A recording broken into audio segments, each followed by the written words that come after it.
আপনারা জানেন ডক্টর শফিকুর রহমান জানান যে 2025 সালের প্রথমের দিকে যখন তিনি হার্ট ওপেন হার্ট সার্জারি করেন তখন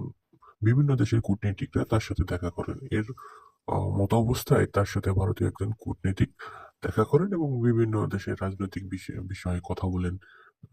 এবং পরবর্তীতে তিনি আমাদের এই আলোচনার কথা তিনি প্রকাশ করতে নিষেধ করেন। সেই জন্য তিনি এই কথা এতদিন গোপনে ছিল। কিন্তু এখন এই কথাটা যেহেতু উঠে এসেছে সেহেতু তিনি এই কথা প্রকাশ করে দিয়েছেন যে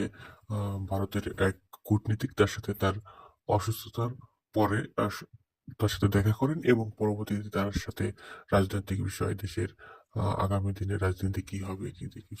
সমস্ত বিষয়ে তার সাথে কথা হয় এবং তিনি বিএনপির সাথে বা ইসলামী দলগুলো কি করবে, কোন বিষয়ে কি করবে, কে সরকার গঠন করবে, তাদের অবস্থা কি, সমস্ত বিষয় তার সাথে কথা বলেন এবং এই নিয়ে তাদের অবস্থান কেমন এই বিষয়ে ভারতীয় কূটনীতিকরা প্রশ্ন করেন এবং তিনি বললেন যে আমাদের অবস্থান মোটামুটি সমস্ত ইসলামী দলগুলো নিয়ে আমরা